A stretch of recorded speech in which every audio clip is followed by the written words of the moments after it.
Good evening, everybody, and welcome to Carving It Up Live right here on Twitter, as well as the Carving It Up YouTube channel and the Grid Network YouTube channel. As always, I am Bryson Carver, and listen, I knew we'd be doing a show today. I knew we'd be having a great guest stopping by. More on that in just a second, but I did not think we would have as big of a leading story, although maybe I should have, given the fact that Adam Silver did tell us that the Ja Morant punishment will be made public following the NBA Finals. And don't you think it's very strategic that he puts it on Friday? So we have Friday, and then we have the weekend, Saturday, Sunday, and then we're focused on the draft and the offseason on Monday. But yes, Ja Morant suspended. I'll get to that in just a moment. Devin Nettles, he'll be joining the show in about a half hour, the host of the At the Bank podcast. It's a Ravens podcast here on the Grid Network. He'll be talking Baltimore Ravens. We will, obviously, as well as the Ja Morant suspension and the NBA Finals as well. Looking forward to having him on the show for the first time. Also, I'm going to get to, at the end of today's show, the whole is Nikola Jokic, because Chris Broussard, I saw, brought this up on FS1 the other day, Nikola Jokic being a top 20 player of all time.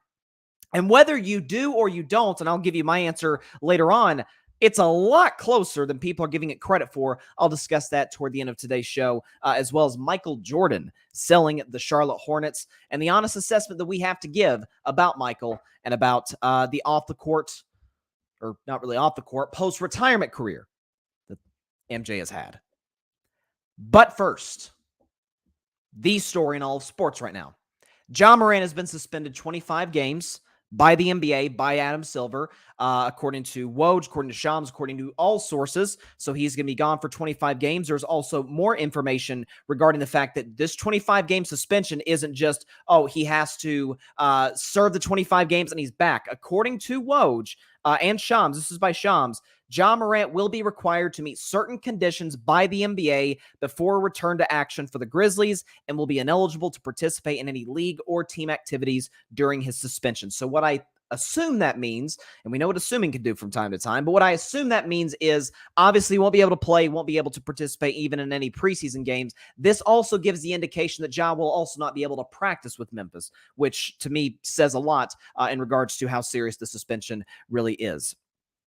Ja also, and then I'll get to my reaction, Ja put out a statement, this is according to Woj, quote, "I've had time to reflect and I realize how much hurt I've caused. I want to apologize to the NBA, the Grizzlies, my teammates, and the city of Memphis. To Adam Silver, Zach Kleiman, and Robert Pera, who gave me the opportunity to be a professional athlete and have supported me, I'm sorry for the harm that I've done. To all the kids who look up to me, I'm sorry for failing you as a role model. I promise I'm going to be better. To all my sponsors, I'm going to be a better representation for all of our brands. And to all my fans, I'm going to make it up to you, I promise. I'm spending the offseason and my suspension continuing to work on my own mental health and decision-making. I'm also going to be training so that I'm ready to go whenever I do get back on the court. I know my teammates are going to hold it down, and I'm so sorry that I won't be out there with you at the beginning of the season. I hope you'll give me the chance to prove to you over time I'm a better man than what I've been showing you." That is from Ja Morant, according to Adrian Wojnarowski.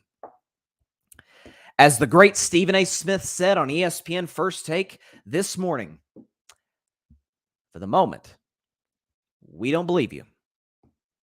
Now, the beauty of that is, as Josh said in a statement, now the question is, was the statement generated by ChatGPT or any other AI generator? Who knows? What we do know is that Ja issued a statement and an apology very, very, very similar to this, probably by ChatGPT, when he was suspended the first time, the 8-game suspension back in March, when he was waving a gun on IG Live in a nightclub in Denver. Now you have 2 months later, the same quote-unquote crime. Obviously, Ja did not break the law. He's not going to jail for what he did, but he did break the NBA's protocol in that regard, waving a firearm, waving a gun on IG Live with his buddy who's driving around town. For Ja individually, and then we'll get to the NBA suspending the 25 games. Is it right? Is it not? Too little, too much, just right. For Ja, and I've said this from the get-go. I said this back in March when the first situation happened, said it when the second IG Live incident happened, and I've said it since. I will continue to say it to this day. I am pulling for the kid. Listen, I'm a Golden State Warriors fan. Till I die, cannot stand the Memphis Grizzlies. But the last thing I want to see is a young man throw a potentially, is it crazy to say Hall of Fame potential career? in the garbage for trying to present an image that I'm not really sure he thinks he wants. What these next few months, because again, Ja suspended 25 games, so that means about early to mid-December is when he'll be initially eligible to come back should he fulfill the requirements that the NBA has laid out for him to complete. So we got 6 months basically till we'll see Ja Morant on an NBA basketball court.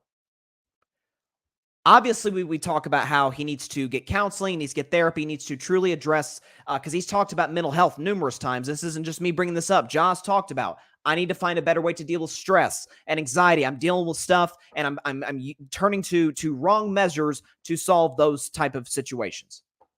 Listen, if Ja does not feel safe in the environment that he is in, Ja doesn't need to carry a gun. Ja's one of the richest NBA players there is, especially one of the richest young NBA players there is. He can hire security. He can hire bodyguards. He doesn't have to worry about that. And putting himself once again in this position that he is in to this day. But also, and I've discussed this, like the two sides of the whole, is it a Ja's hanging around the wrong people thing? Or is it, as Kenny the Jet Smith said on TNT when the first suspension occurred, I never thought about this, is Ja the guy that those dudes maybe don't want to hang with? I don't know the answer to that question. I'm not going to speak on Ja's character. I've never met Ja. I don't know Ja well enough, even from a distance, certainly up close and personal, to know what the type of human being he is from a character standpoint. From a it's straight up, is he a good dude standpoint? I don't know. What I do know is that over the last 3 months, he has put himself in this position twice. He has compromised the league twice. And if there's anything that Adam Silver and the NBA don't want, if there's anything that any league and their commissioner and their front office don't want, it's for an individual player, particularly one of the stars of the league, to compromise the image of an entire corporation, an entire entity, an entire business. That is what Ja Morant has done. That is the very reason that Adam Silver, when he announced, remember he had that game 1 press conference before the finals, and the Ja Morant question came up, and he said something along the lines of, we're going to focus. Actually, here's his answer right here. This is Adam Silver before game 1 talking about Ja Morant. In terms of the timing, we've uncovered a fair amount of additional information. I think since I was still asked about the situation, I would say we probably could have brought it to a head now, but we made the decision, and I believe the Players Association agrees with us, that it would be unfair to these players and these teams in the middle of this series to announce the results of that investigation. And given that we're, of course, in the off season, he has now been suspended by the Memphis Grizzlies indefinitely, and so nothing would have changed anyway in the next few weeks. It seemed better to park that at the moment, at least any public announcement. And my sense now is that shortly after the conclusion of the finals, we will announce the outcome of that investigation. So there you go. Conclusion of the finals. We get the answer from Adam Silver. We get the answer from the NBA. It's a 25-game suspension for Ja. Ja's got to address himself. Not, again, obviously staying ready to go back in the basketball court. That's great, but that's secondary. I am a guy who I believe in second chances. Now, this is essentially for Ja a third chance, if you think about it. Because he has the first transgression, second transgression. We will see. Certainly, we are all pulling for Ja that he doesn't put himself in this position once again. Remember that first stint, and there was reports that he went to like a counseling facility or whatever in Florida, and it all felt very rushed. It just felt it didn't feel legitimate in any way, shape, or form. And then we see it happens once again. I hope Ja over the next 6 months addresses Ja, addresses the people around him, and quite frankly addresses his family. Because not to take any blame away from Ja, and I've said this from the beginning, 95% of the blame goes on Ja Morant in terms of the people he surrounds himself with and the positions he continuously puts himself in. The other 5% goes to A, the Memphis Grizzlies, and B, Ja's family. Because Ja can't cut off family. You're not going to cut off your mom, your dad, or your siblings, or whatever the case may be. His dad has put him in compromising positions. The Shannon Sharpe incident back in January, then even more serious. Remember, his mom was at some type of store and she didn't like the cashier. Something the cashier said, so she called Ja, and the cashier had to hide from Ja and his friends in a closet at the store. Not to mention the other alleged incidents that Ja Morant has been involved in. With the kid last summer, with the Indiana Pacers team bus. So the question is, how does Ja address Ja? And how does Ja address the people around him? That is going to be the question over the next 6 months. As for the NBA, because I think that's been the bigger discussion. Anytime a suspension comes down for any player in any league, in any sport, we're always debating too much, too little, just right. Me personally, and I said from the jump, and certainly when Adam Silver, I think you saw in that soundbite, he alluded to the fact that they uncovered additional information. We're not aware of that as we're sitting here today. We're not aware of what that information may be. I'm not sure we'll ever be aware of what that is, at least in the immediate aftermath of the suspension being handed down. I said 41 games. I said this is now the second time that he has violated this policy by the NBA. This is the second time he's compromised their image. And furthermore, remember before the draft lottery, Adam Silver was doing an interview and he was asked about the Ja situation. Adam Silver seemed, you ever see that person where maybe a messed up and they feel hurt and angry at the same time? That was Adam Silver, who's known for being a very even-keeled. He's the most player-friendly commissioner probably in professional sports. And so the fact that you saw that type of anger by Adam Silver, he felt betrayed. He felt like he knew that Ja had straight up lied to him. And so that was the reaction you got from the commissioner. So I'm thinking, okay, this is going to be a half season. Now, the 25 games. Now, obviously, you based off of my preconceived notion of what it should have been, 41 games, I would think 25 games is too little. From a pure number standpoint, in terms of the volume of the suspension, yes, I think it's too little. Again, I would have given him 41 games. But I was talking to a good buddy of mine, actually is here at the Grid Network, Jamel Crothers, who just wrote a piece today, good piece on Ja Morant on the Grid Network's website, so please be sure to check that out. But we were talking about it, and he brought up a point I never even considered, the fact that Miles Bridges was suspended 30 games last offseason for domestic violence. And as time went on, we came to find out how serious that situation was and how disgusting that his actions were. Now, my counter to that would be, then Miles Bridges should have gotten more than 30 games. That's what I would say. In all honesty, he probably should have gotten the season. And who knows whether or not Miles Bridges has an NBA career whatsoever in his future. Frankly, I could give a crap. Okay, what he did to that woman. What Ja did is obviously less serious than that. But there was no way, given the precedence of the Miles Bridges suspension a year ago, was Ja going to get more than that. Because at that point, then you could have those who defended Ja, and unfortunately, there are many, say, timeout, you think a guy waving around a gun, which isn't even illegal in the state of Tennessee, is, again, a state that I live in, you don't have to have a carry permit, it's to carry a firearm. You could carry a gun in Tennessee and get a larger suspension than a guy who beat his girlfriend? Are you kidding me? And that would be based on the NBA suspension, that would be a reasonable argument. The NBA wasn't going to put themselves in that position. Again, and the key part of the suspension that nobody is talking about, it reminds me in some part of remember when Kyrie Irving was suspended this past season for the anti-Semitic posts on social media?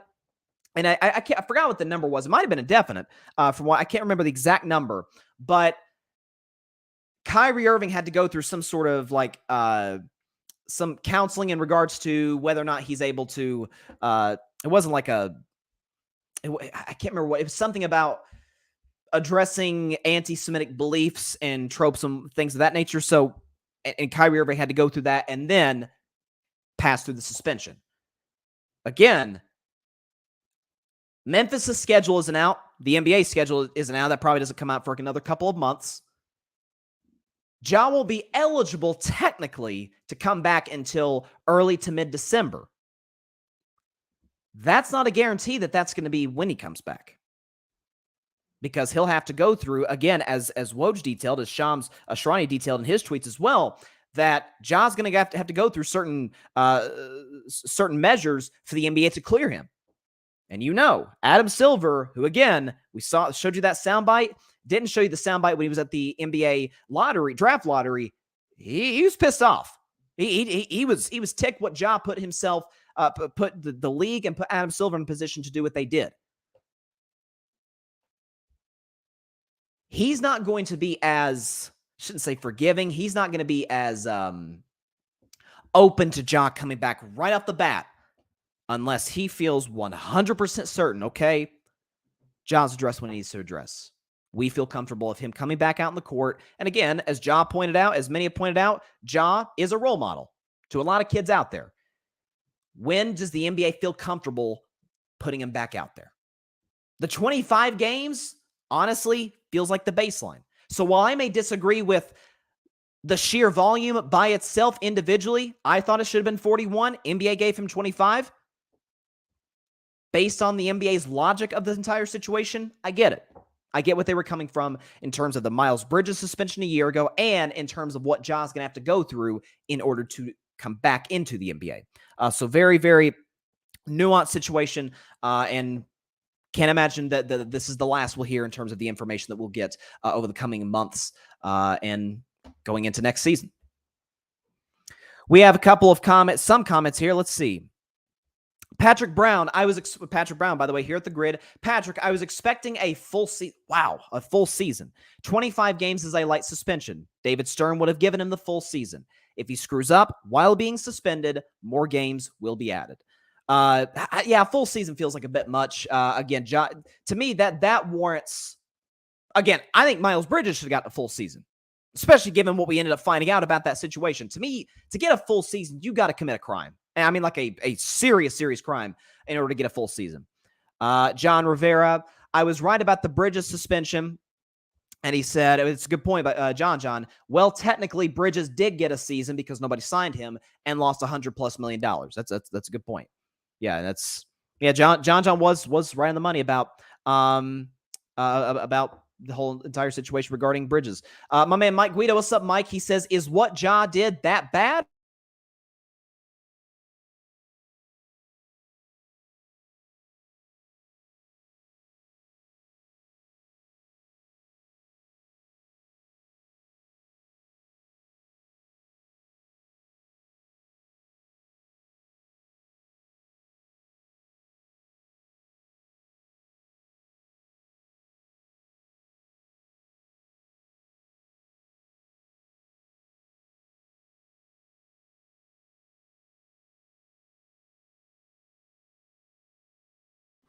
Okay, so it looks like if I can get the computer off here, hang on. You can see me there in the corner trying to get a good little background here. Let's see if that works.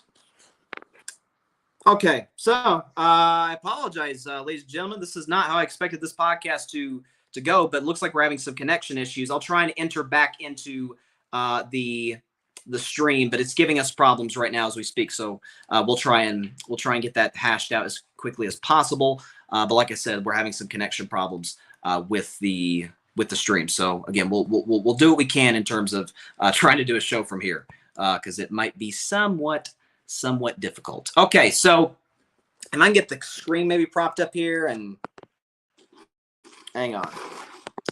There we go. Okay, that might work. Is that as long as everybody can see me, we can maybe still do a show. Again, my mic is connected to my computer, not my phone, but we'll try and do a show from here on out.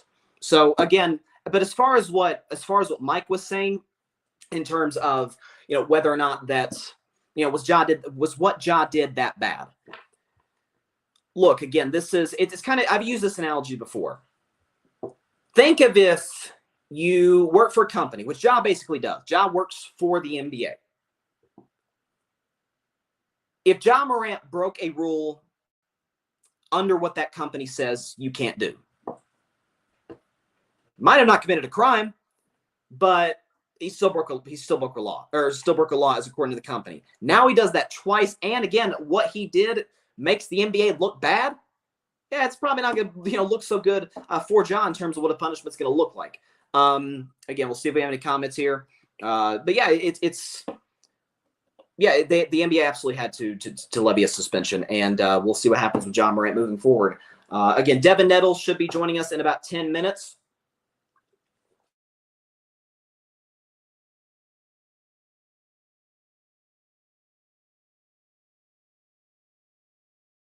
on.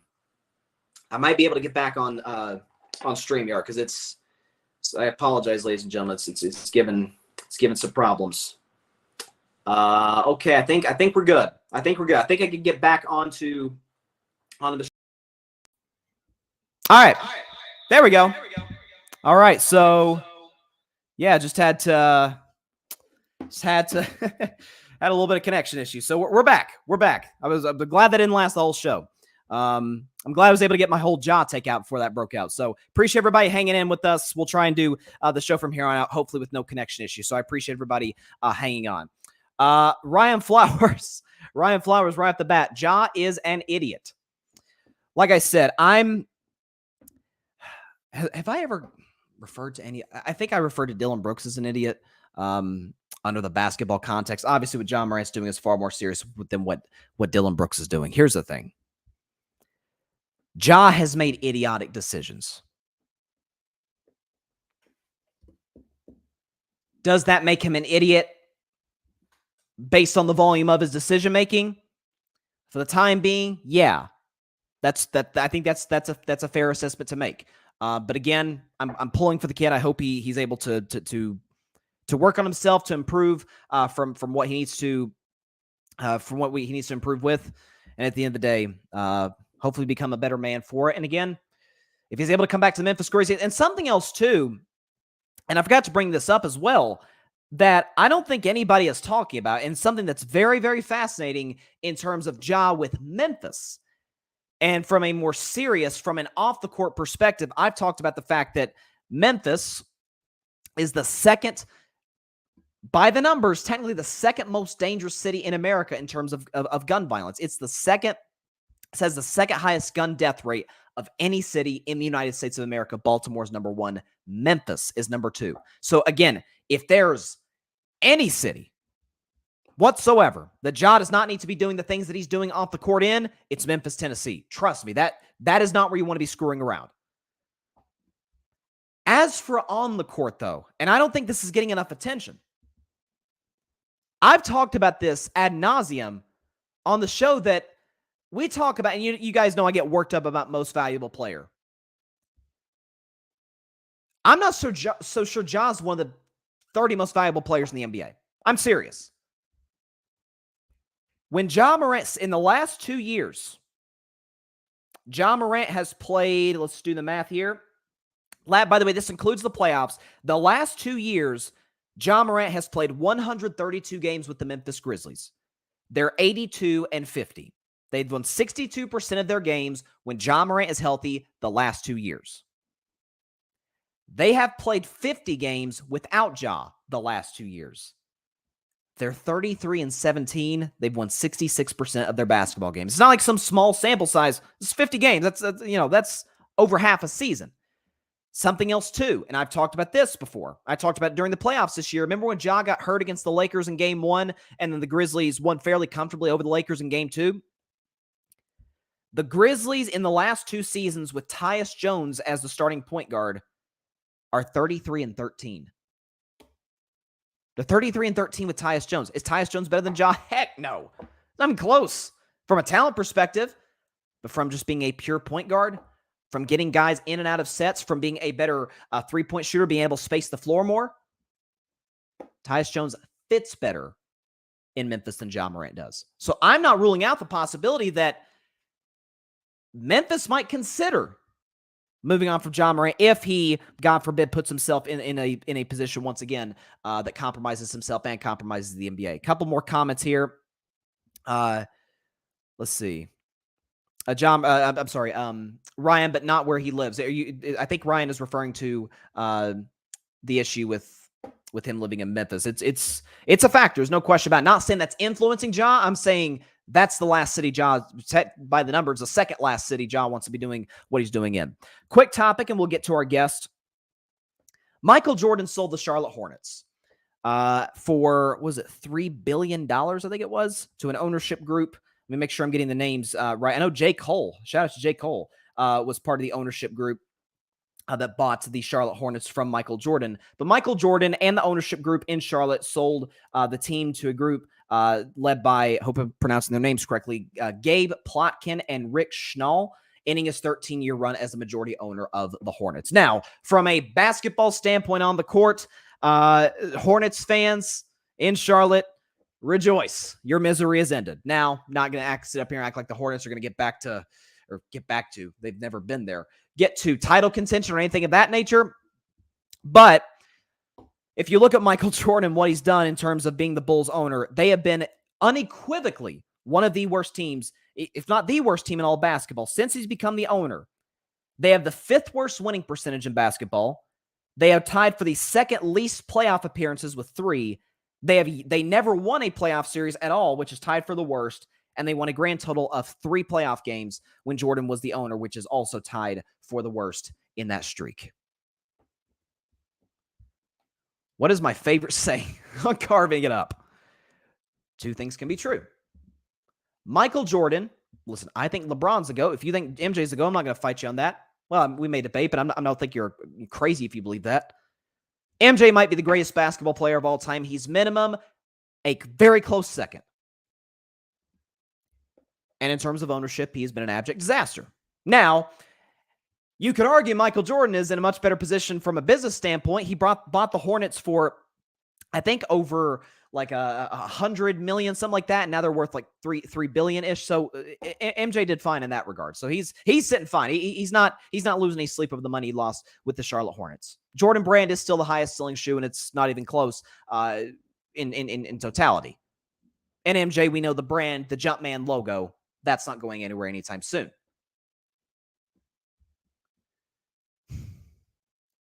Is it outlandish to say if 15, 20 years from now, Mr. LeBron Ramon James is in this exact same position? Let's say LeBron bought the Detroit Pistons. He bought the Pistons. They stunk for 15 years, basically doing what they are now, just terrible for 15 years. He sells the team. We're crushing LeBron James. See, this is why he's not the GOAT. Which, by the way, I'm seeing some LeBron fans do that for Jordan, which I think is crazy. I do. I think if we're talking about greatest basketball player ever, let's stick to on the court. Has LeBron, in terms of philanthropic efforts, in terms of business, in terms of social justice, far exceeded MJ? 100%. Now, MJ has gotten better over the last few years, but LeBron has been the guy in that regard since he stepped into the NBA. It's not being too critical of Michael to say, off the court, in terms of shoe sales, he's excelled. He was a horrendous owner. If you look at some of the stars that he has passed on in the draft, and Charlotte's been bad when he was the owner. Again, they won 42% of his games since he took over. They had a lot of high draft picks. He passed on a lot of stars. Passed on a lot of future Hall of Famers. I don't think it's crazy to say that LeBron would be getting just a little bit more criticism. Just a little bit. If he were in the exact same position, I'm just saying. Got to have an honest conversation about it. So yeah, it's gonna be interesting. I saw J. Cole's part of that ownership group. J. Cole's one of the best, and I think he actually performed at the All-Star game in 2019 in Charlotte. He's a big Hornets fan, so shout out to J. Cole. Looking forward to seeing whether or not Charlotte can bounce back and put themselves in a position to compete for championships, at least be relevant, at least be watchable. Is that too much to ask? We'll see. All right. Looking forward to having this guest on for a while. We were able to work it out last week to bring him on. He is the host of the At the Bank Ravens podcast here on the Grid Network. He's a big Baltimore Ravens fan. He's also got the My Thoughts, My Opinion podcast, and we are ready to hear his thoughts and his opinion on a wide variety of topics in the world of sports. Would you please welcome for the first time to Carving It Up Live,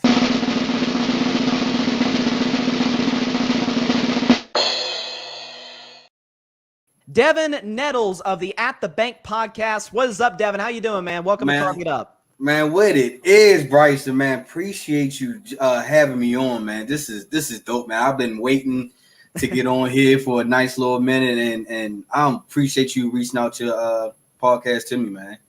Hey, listen, always, and I appreciate your support of this show. I've been listening to your stuff. You're doing great stuff here on the network. Before we even get into some NBA stuff, finals, Ja Morant, and obviously the Baltimore Ravens, tell people where they can find your podcast. Tell them why because every podcaster has a story, especially sports podcaster, why you sort of dove into this field and have committed to it the way that you have. Pretty much my wife put me onto this. She was getting tired of me just going back and forth with my friends, and she was just like, "Why don't you just start a podcast?" And this is like right before the pandemic, and I was at that time. I was like, "Nah, I don't know. Nobody's not really gonna listen to me. I don't think I have that voice, and this is just me listening to my own two ears." And she was like, "No, I think you have the voice. I think you have the knowledge enough to actually, put out a podcast." So I started off in the audio world, just doing audio, just playing with it. Started off with my phone. Just learning the outs and ins and just trying to find my way through here. And eventually I took it over to visual. And then once I took it to visual, that's when things kind of really opened up for me. That's when our guy Barry reached out to me and actually gave me some ideas on how to critique my show and actually how to broaden my show, and then brought me onto the Grid Network. So once I got there, man, it's just been on and popping, and then introduced me to like you, Ryan, and the rest of the crew. And like I said, I'm you can just say I'm big fans of y'all. I watch y'all shows. I try to make sure I can learn from y'all and critique from y'all shows also, so I can add my own spin to my thoughts, my opinion sports podcast.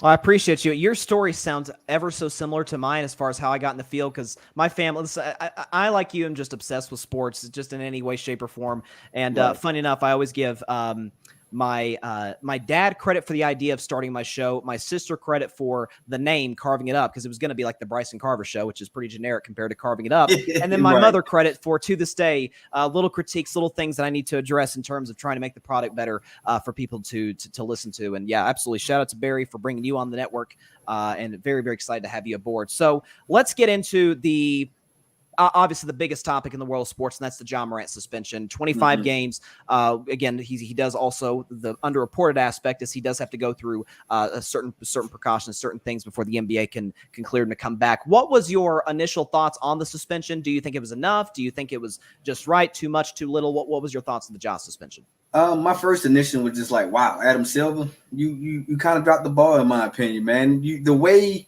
he announced it during the NBA Finals was making it seem to feel like it was more to it. He said he had found more information under the investigation and stuff like that, and you making us wait until after the finals. I understood the reason, because we understand like Ja is kind of gonna be bigger than the finals, because nobody really predict Denver and Miami to be in the finals.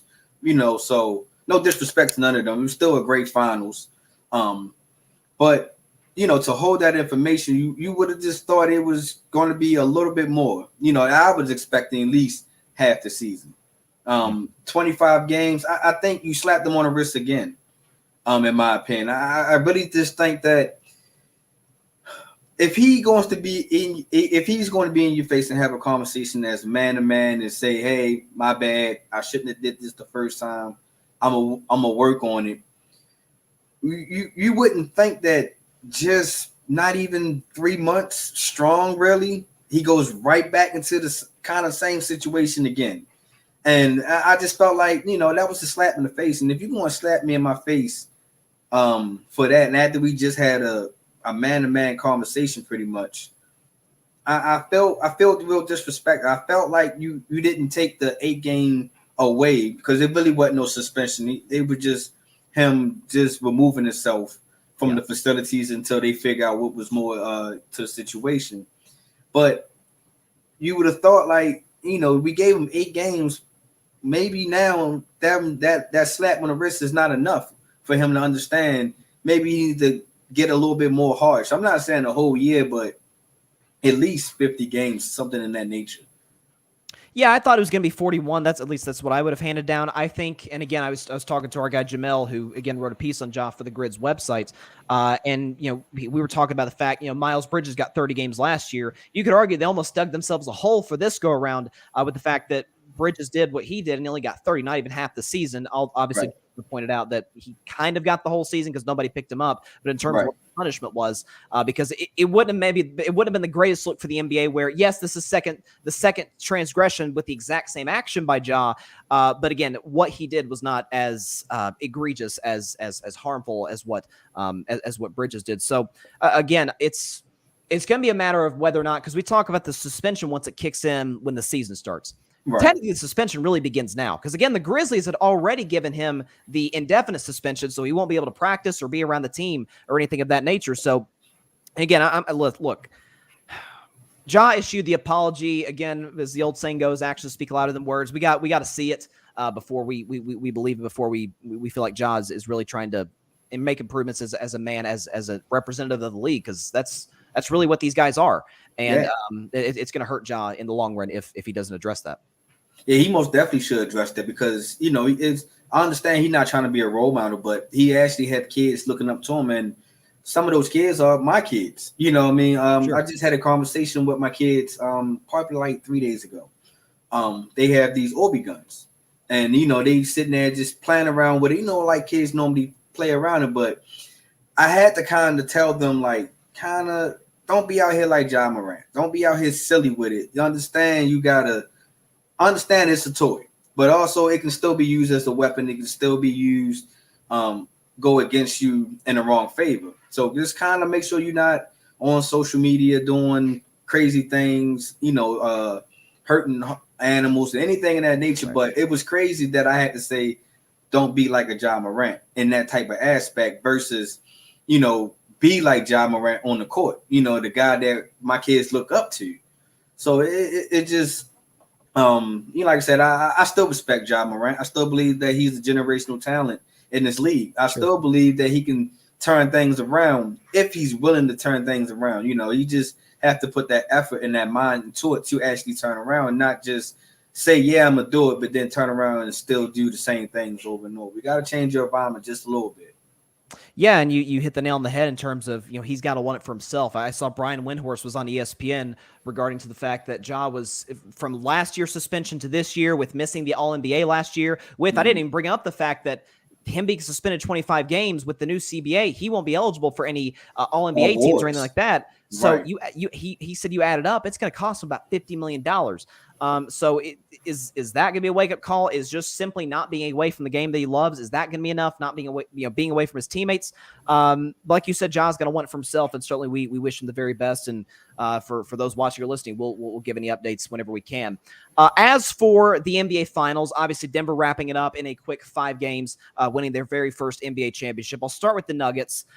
Nikola Jokic, I said on yesterday's show, I think in terms of this playoff run, especially among finals MVPs, he's had one of the greatest runs by any finals MVP in a single playoffs. When you consider the 2 MVPs, and I'll do a Jokic segment at the end of the show, it's hard to make the argument that he's not the best player in the world. And a big reason I say that is because you can't stop great players. You can make life harder on them. I'm not really sure what the game plan is to stop Jokic, because Miami tried all they could with throwing the zone at him, throwing the man-to-man at him, that if you play man-to-man, then he's going to put himself in a position where he could be a great scorer or distributor. Same thing with zone. So, what was your thoughts on Jokic's finals performance? And do you think he's the best player on planet Earth? Best player on planet Earth? I'm going to say no. Well, I'm going to say yes. Okay. I'm still fighting for Giannis a little bit. I think a healthy Giannis, he's still that guy. He still can get an MVP in this league. I still believe he will get another MVP in this league. But I feel like him and Giannis is pretty much neck to neck of running who's the best player in this league. But as of right now, since Giannis is sitting on that chair, yes, he is the best in his league. And for what he did and this throughout the playoffs, Jokic really solidified himself to saying that no longer I should be in a conversation with him and Embiid anymore. I shouldn't it shouldn't be a debate of who's the best big man, because at once upon a time I was the guy saying that Embiid was the best dominant big man. So what I mean? Because Embiid also impelled his way on the defense, and if he can still stay dominant on the defense, I give him an edge just a little bit over Jokic. But the way Jokic showed us in these playoffs was like totally different. You know what I mean? Almost averaged a triple-double throughout the whole playoffs. It's like, wow. How about this stat, Devin? How about this stat? The fact that he averaged the second most assists of any finals MVP in a single playoffs to Magic Johnson. A center, a big man. We had Jason Kidd been in the finals. Yep. We had Luka been in the finals. We had Draymond Green been in the finals. And all these guys are pretty much running their offense and can get assists. So for Jokic to do that, man, it's a big deal. And the way he did my Lakers was just like, oh, wow. Man. Just, oh, man. The way – and what separated Jokic and to make me change my mind was the way he was beating the big guys down the floor. You know, and then it was just like, wow. Like, you would think that Anthony Davis and DeAndre Ayton would beat Jokic down the floor. But which they didn't. And that was one of the main reasons why they got put out the way they did in the playoffs. And Bam kind of answered those questions because he tried. Bam did everything he can possibly do. Bam made him work on the defense where he felt that Jokic was the weak link in, but Jokic still won that matchup. Bam still was able to control him. It was no way you was going to stop him. You know what I mean? He did the best that he could on his defensive side, and that's what separate Jokic and from Embiid and the rest of these big guys in this game. Even though that these guys might be athletic and more faster than him, he was able to slow the game down to his pace and still dictate the game the way he wanted to. And I think that's where it separates Jokic from a lot of the big men, maybe separating him from a lot of the big name stars in this, who can be closeouts, or he solidified himself as a superstar. I can tell you that. Oh, absolutely.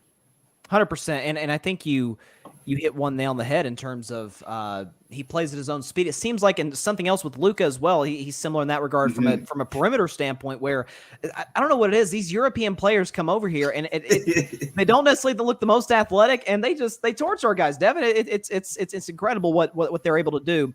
As far as Miami, and obviously it's going to be centered around Jimmy Butler. We talk about playoff Jimmy. He had the incredible first-round series against Milwaukee, played well against the Knicks, played well enough to beat the Celtics, didn't show out as well as we would have hoped in the NBA Finals.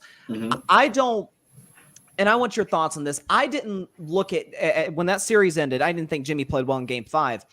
I didn't look at him any less than I did coming into the playoffs. Matter of fact, I kind of thought more of him. I'm like, you know what? He led Miami to their second finals in the last 4 years. Do I think he's a top 10 player? Probably not. But, you know, there's guys in that top 10. I mean, Embiid is who you mentioned. Embiid can't make a conference finals. I love Dame. Dame's never been to the finals.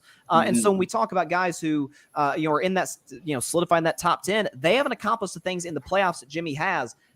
I can't, again, am I supposed to look at Jimmy as any less as he takes out 250 win teams in the first round in conference finals, beats the Knicks, and loses to a team that was much better than him in the NBA Finals? What was your thoughts on Jimmy's playoff run and then finals run and how you view him in terms of the NBA's best players? Playoff run, we almost going to have to kind of separate him like how we separate Hoodie Melo. Hoodie Melo is a totally different baller versus any Melo in the NBA, really. Like Hoodie Melo is my favorite Melo of all.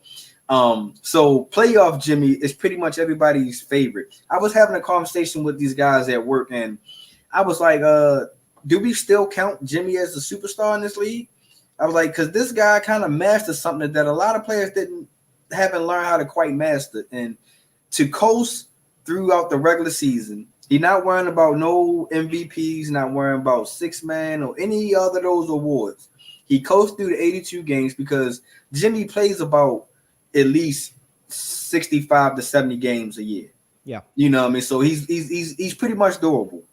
And then once he gets in the playoff, he flips the switch. And he goes on these monstrous runs. And it's kind of like you blame Miami just a little bit because Miami, we've been saying this since last year. Miami is missing a star. They missing a one guy. No disrespect to Jimmy, but I think Jimmy is a solid number 2. Okay. You know what I mean? I believe can he lead a team to the finals? Yes. But once he gets to the finals, I feel like he does so much to get them there that he gas out in the finals, and then it's like, where's my help? And Bam was there to help, but how much more can you ask from undrafted players? Sure. I think that they did their role. They did everything they possibly can to get to the finals. I believe a star like a Dame, you know what I mean, or a star maybe like a Bradley Beal, somebody that can actually score in the fourth quarter and actually take over and give Jimmy just a little break, because Jimmy can impose his will. He can get to the box. He can get to any shot that he wants whenever he feels like it. And the thing about Jimmy, speaking of that, he kills me once he get 2 feet in the paint and then want to pass it. I think when you have another star that can help him when he does that, that opens things up for Jimmy. So that was my take from playoff Jimmy and the finals Jimmy.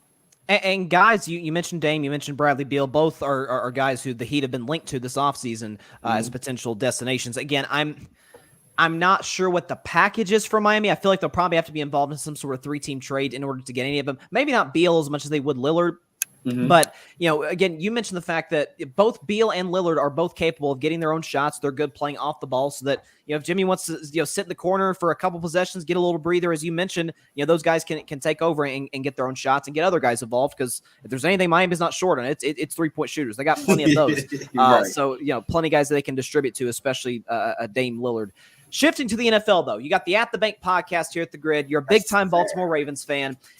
And I got to admit to you, bro, I really like Baltimore this year. I was a little skeptical pre-Lamar contract, because I felt like it was coming to an end. It's all the outsiders always is. Yeah. Keep going. Yeah, of course.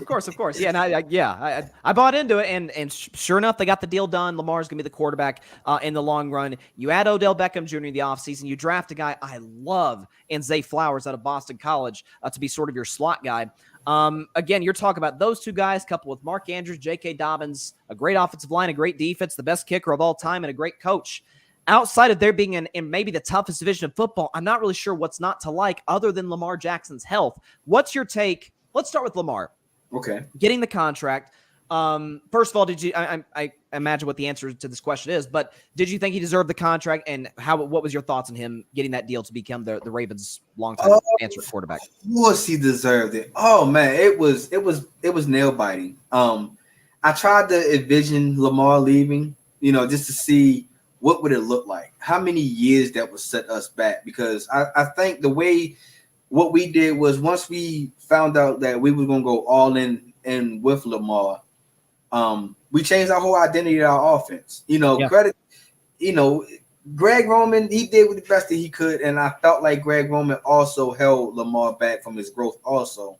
But most definitely he was worth that deal. I think that we are 2.5 to 3 years late from this deal. I think he should have got this deal after he solidified that unanimous MVP year. But I see great things coming in these 5 years. Like you said, it's a tough division, but when you look at this division, you can also see that eventually Cincinnati going to have to pay those 3 wide receivers. One of them will have to go. I mean, it's probably going to be Boyd, but yeah. But eventually, you already lost Hayden Hurst. You lost a tight end, a versatile tight end. Cleveland.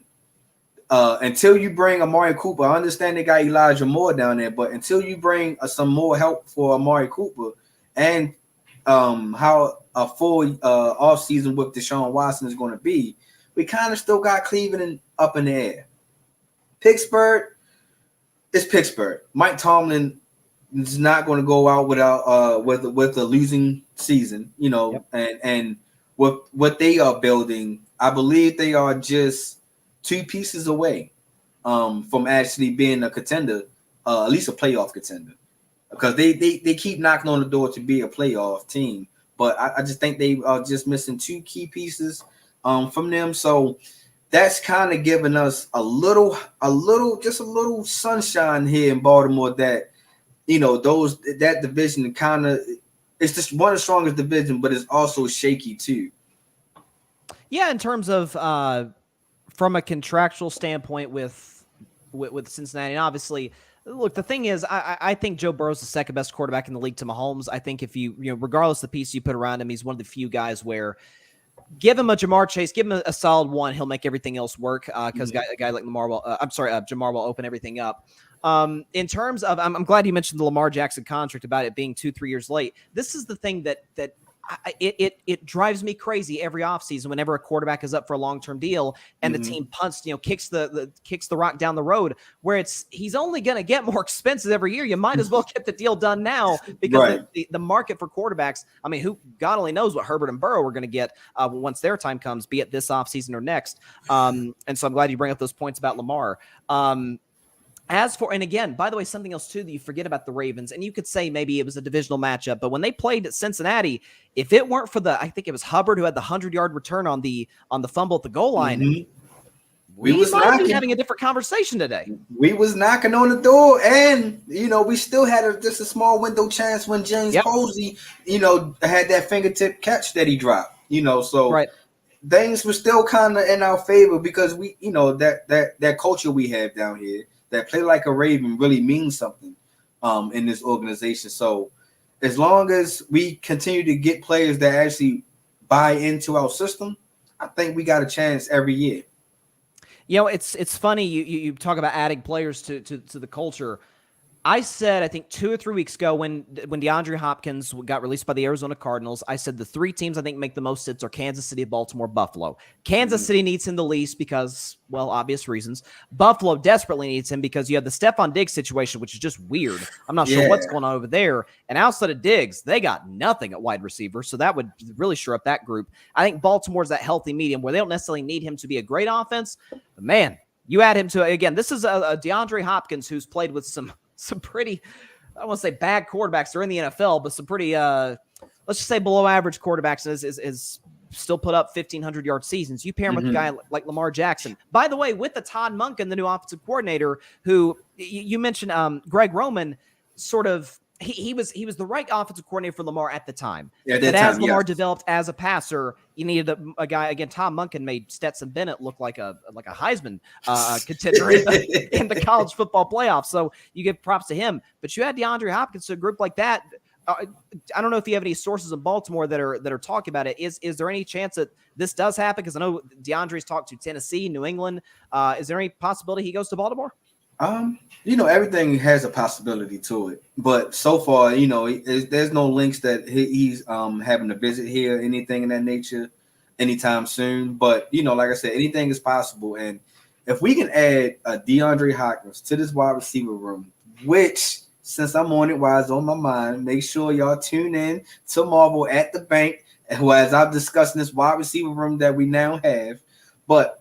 Adding a DeAndre Hopkins because to our wide receiver room will be phenomenal. Because for the only reason, we're not looking for OBJ to be a number one, and that's why I want our flock fans to actually pay attention. We're not looking for OBJ to be our number one. We are looking for OBJ to open up Rashard Bateman so he could potentially be our number one wide receiver, and I think adding. These back wide receivers can most definitely help that. I expect a nice year out of OBJ. I'm not expecting him having 1,000-yard wide receiving yards and 10 touchdowns. Sure, that's not what I'm looking for. I'm looking for him to hit a 550 yards, maybe about 4 to 5 touchdowns this year. Just to open up things because we still got Mark Andrews. He's still our big target. He's still our number one. Until things change, he's still our number one. But if you add a DeAndre Hopkins to the mix now, we're not asking him to be our number one.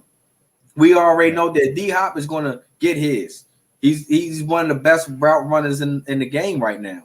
He's going to get open. It's just sometimes, he has a questionable drop passes, but he still makes up for it by the end of the season. He's still able to get his incentives. He's still able to be an all-pro wide receiver. And if you can add that to the mix to help Lamar growth, how do you play us? You can't play us man-to-man. It's going to be hard to play us in zone.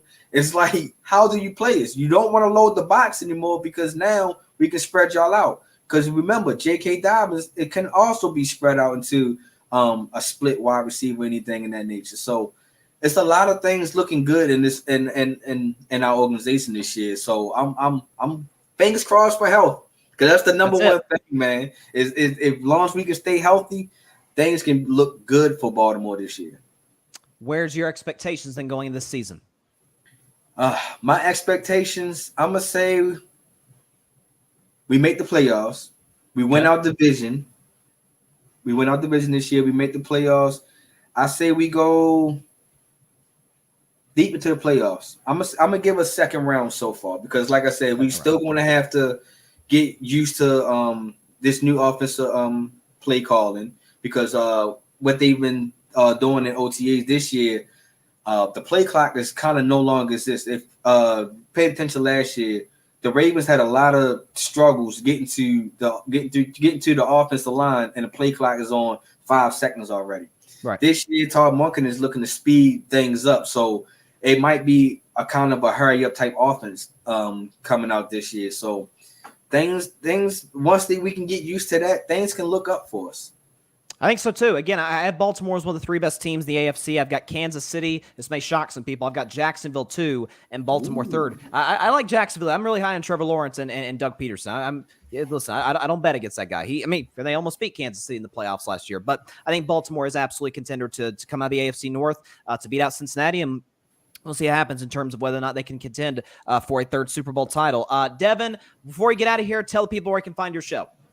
All right, y'all can most definitely find My Thoughts, My Opinion Sports Podcast on YouTube and on the Grid Network. All you have to do is just follow my social media platforms, hit the link, follow my link tree. It's going to lead you to wherever I'm at. You know what I mean? Make sure y'all just go to the Grid Network, for your audio. And then if you want to follow me on YouTube, make sure, because I'm on the road to 1,000 subscribers. So make sure y'all go out here and follow my YouTube page at MTMO_sports podcast. And for the Ravens podcast at the bank, make sure y'all tune in every Saturday. And things are going to change once the season starts to give y'all the post-game reaction of what happened during that game. So look for me after whatever those games is. Look for either the day of or the day after to give you my post-game coverage. But for right now, check out At the Bank at the Grid Network. You can check all my episodes drops every Saturday. So make sure y'all tune in. It's great content, great work. Absolutely. 100% is. Man, it feels like the NFL is just, I know it's June, but it feels so freaking close. I can smell it. I smell it in the air. Yes, sir. Devin Nettles, awesome stuff. I can't wait to have you on the show hopefully once again in the future. And hey, Baltimore's going to be a problem this year. I can tell you that much. Have a good one, man. Hey, man, make sure I want you to join my show too, Bryson, man. So we got to try to set things up so you can come on and hop on My Thoughts, My Opinion also. Hey, I'm down whenever you want. All right, we'll link up on that.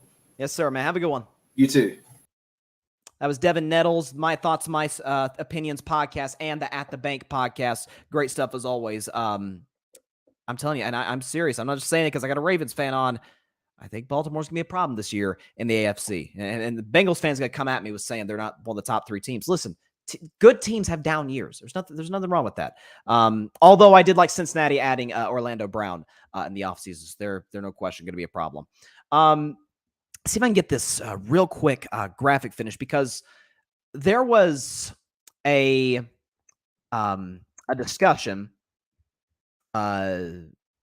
regarding Nikola Jokic.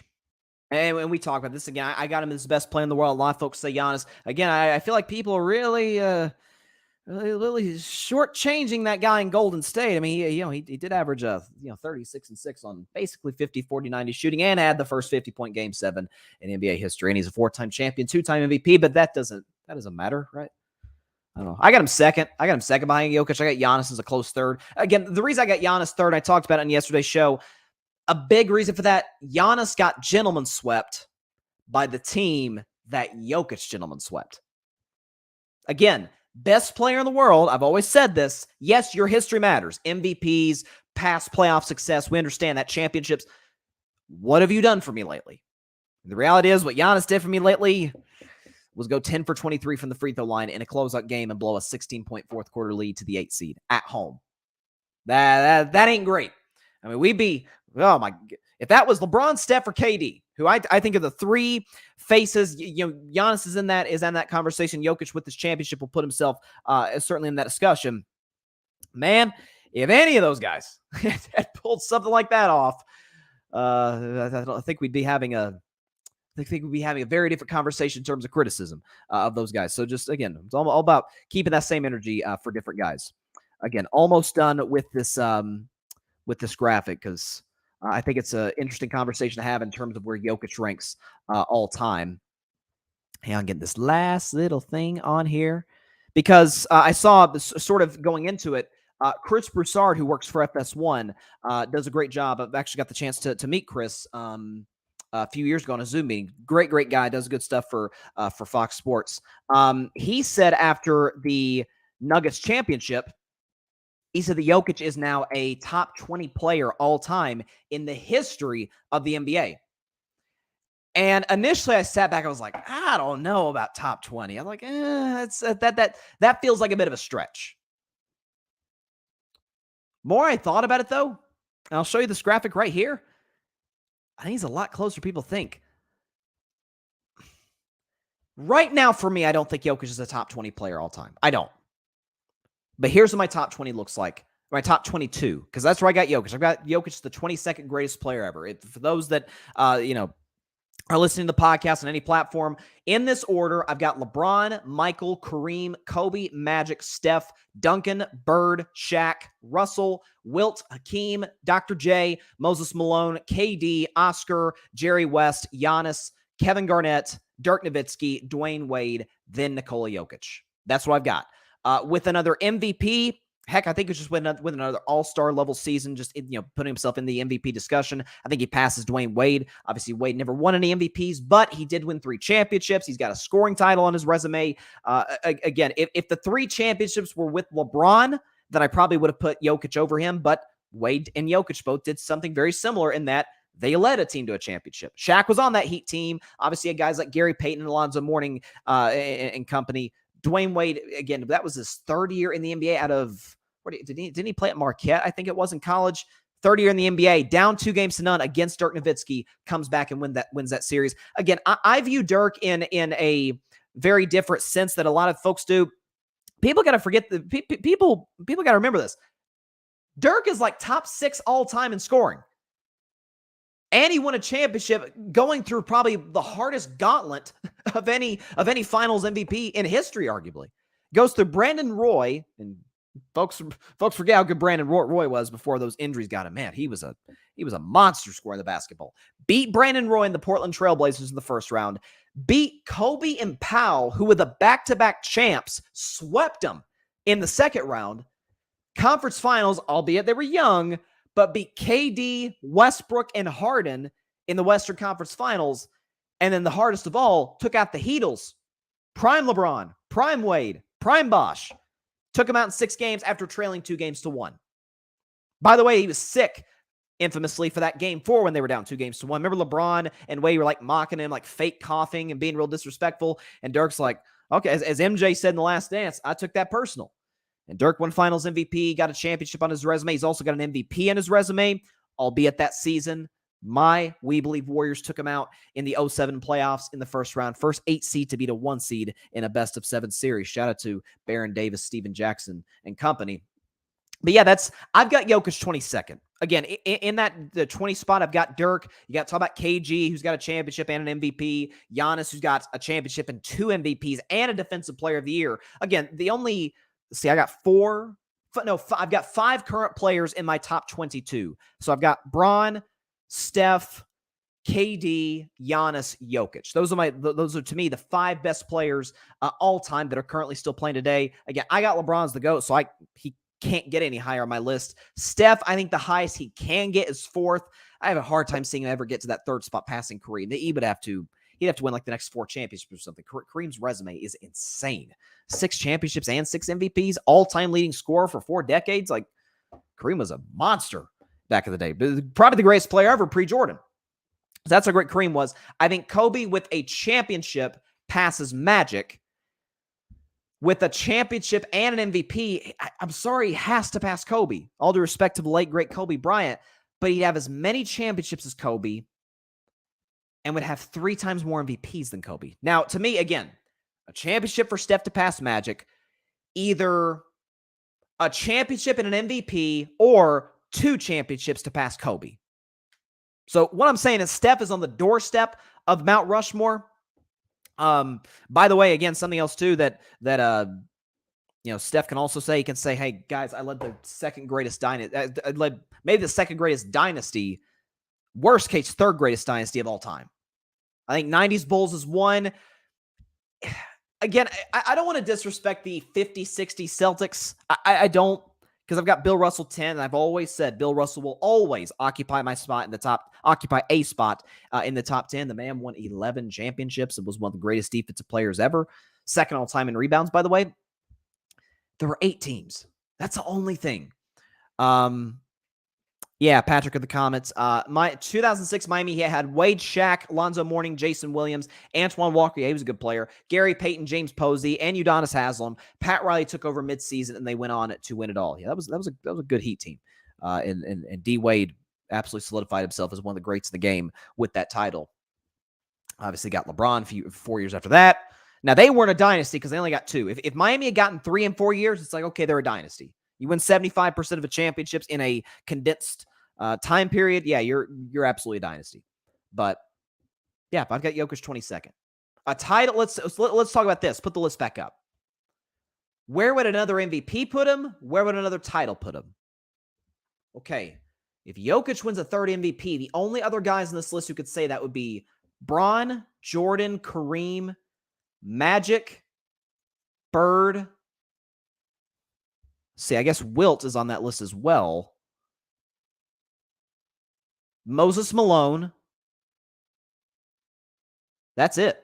I'm pretty sure. NBA historians, correct me if I'm wrong, that would be a class of, on this list, on my personal top 25, only 7 guys on that list could say that they have won 3 MVPs. So where would that put Jokic? 3 MVPs.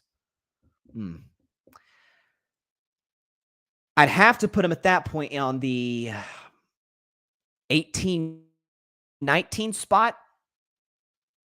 Is that crazy to say? Now, with a championship and an MVP, now we're talking like, does he pass Oscar? Does he pass West? Because at that point, he would have as many championships as KD. We would assume as many finals MVP as KD and 3 times the amount of MVPs as Kevin Durant has. I don't know. He might be pushing that top 15 with a championship and an MVP. With a championship by itself, he moves past Garnett. He moves past Garnett into the top 20, so he goes into that 19 spot, right? Because I think Giannis is going to come back with a vengeance. I think the Bucks are going to be a problem. They're going to make some adjustments. By the way, I saw the Bucks are in the business for Bradley Beal. Ooh, you give up a Middleton, you give up a couple of bench guys for, now you got Giannis, Beal, and Holiday? Bucks going to be a problem next year. Again, that's nothing, people, it's the most underrated thing, I think, in sports. How pure humiliation. It's one thing to lose in heartbreaking fashion. That's one thing.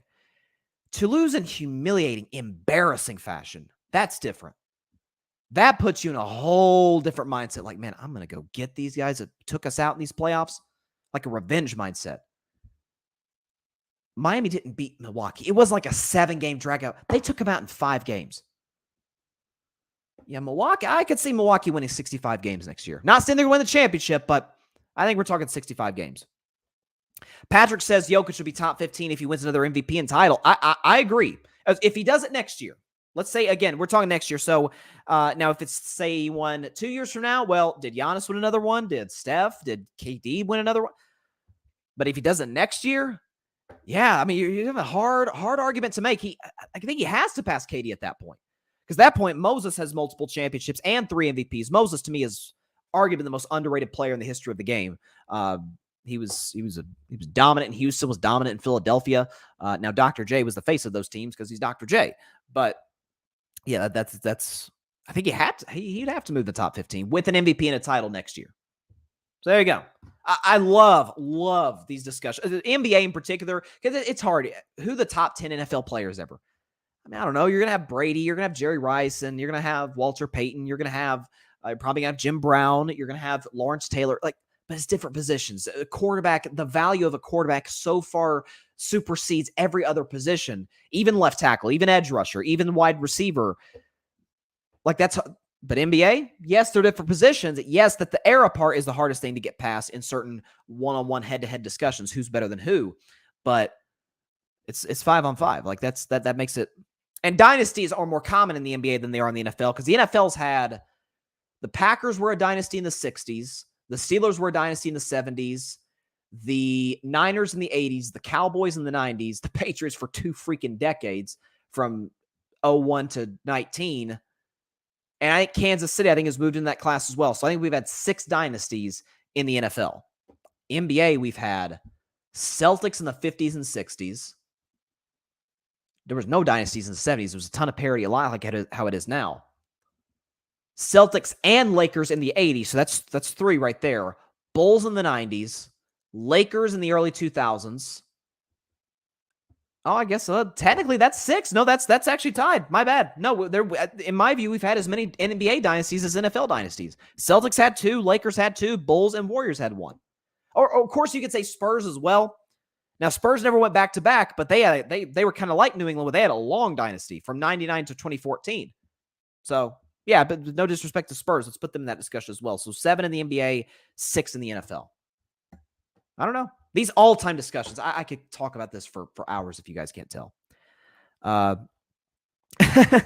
Patrick, I figured this would be the case with Lakers fans. Patrick, Mike Malone is starting to annoy me. Rest assured, LeBron takes mental notes. Oh, of course LeBron takes mental notes. Yeah, and again, I'll say this last thing and then I'll get out of here.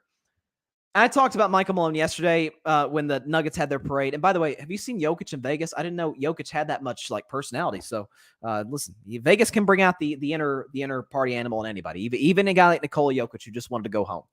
But Michael Malone was, he's talked about they played the Lakers last month. They won the championship almost a week ago. Now my thing is, you guys know what I always say. I've always said this. Because today actually happens to be the 1-year anniversary that my Warriors won the 2022 title, which was the peak of my sports rooting life. Anyway, when you win a championship, you can say whatever the heck you want. You can say whatever you want.